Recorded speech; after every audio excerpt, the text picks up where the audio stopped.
ఏదైతే యాక్సిడెంట్ ఏదైతే ఉందో చాలా దారుణం. ఎప్పుడు ఇంత పెద్ద ఎత్తున జరిగిన దాఖలాలు ఎక్కడ లేవు. ఇది నా నియోజకవర్గంలో జరగడం నాకు చాలా బాధేసింది. నేను నిన్న మధ్యాహ్నమే తిరుపతికి బయలుదేరాను.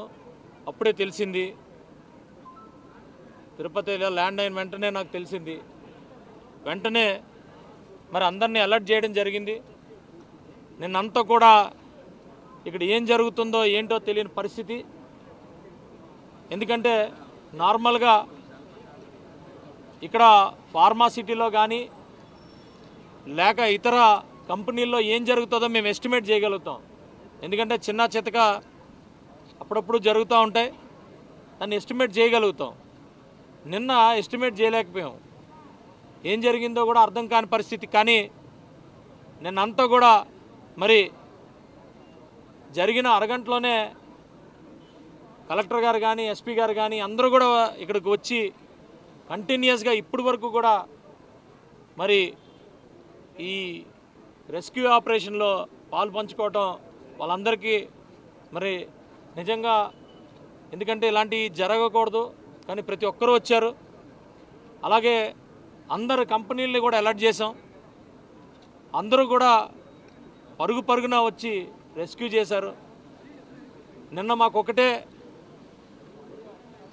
అందరినీ రక్షించాలి, ప్రాణాలతో రక్షించాలి. అలాగే ఏదైతే అగ్ని ఉందో, ఫైర్ అవుతుందో దాన్ని ఆపాలి. ఇవి రెండే మా మైండ్లో నిన్న ఉన్నాయి.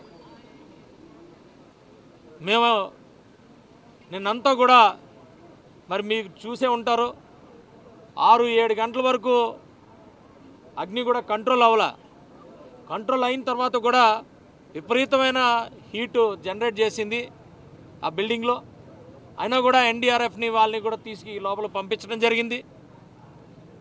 ఏదైతే జరగకూడదు అనుకున్నామో అది కూడా ఆ బిల్డింగ్లో మరి ఈ ఫ్యాటల్స్ ఉన్నాయి, అందులో బాడీస్ ఐడెంటిఫై చేశారు. ఇది చాలా దారుణమైన పరిస్థితి. అయినా కూడా మా ముందు ఈరోజు ఉన్నది, ముందుగా ఎవరైతే చనిపోయారో ఆ కుటుంబాలకి ధైర్యం చెప్పి ఆ కుటుంబాలని మళ్ళా నార్మల్ పరిస్థితికి తీసుకురావాల్సిన పరిస్థితి ఉంది. అలాగే ఎవరికైతే మరి ఇంజురీస్ అయ్యాయో వాళ్ళందరినీ కూడా నిన్న ఇక్కడి నుంచి వివిధ హాస్పిటల్స్కి ముందు తరలించడం జరిగింది.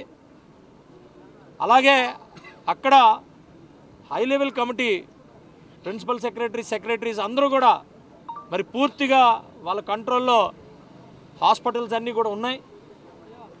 మొత్తం అంతా కూడా ఎగ్జామిన్ చేస్తున్నాం.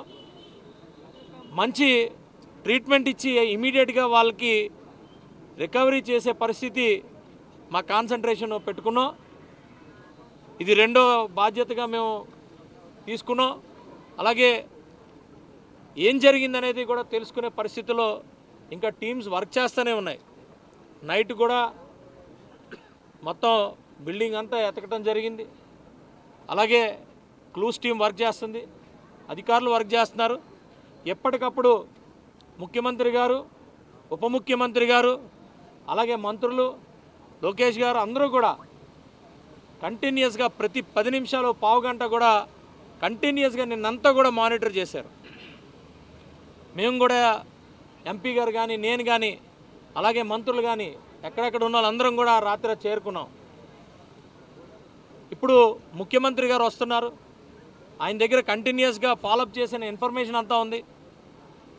ఆయన బాధితులు అందరి కోసం మరి ప్రకటన చేస్తారు, లోపల ప్రెస్ మీట్ కూడా అడ్రస్ చేస్తారు. ఏదేమైనా ఫస్ట్ నుంచి మేము చెప్తున్నాం, సేఫ్టీ ఆడిట్ జరగాలని. వాస్తవానికి సేఫ్టీ ఆడిట్ చేసుకునే పరిస్థితుల్లో ఇక్కడ మరి కోడ్ రావడం వల్ల కొంత డిలే అయింది. ఎట్టి పరిస్థితుల్లో ఇండస్ట్రీ సేఫ్టీ ఆడిట్ జరుగుతుంది. ఈ సేఫ్టీ ఆడిట్లో ఎవరైతే ఫిట్ కాదో, ఏ కంపెనీ అయితే ఫిట్ కాదో ఆ కంపెనీ డెఫినెట్గా రివ్యూ చేస్తాం.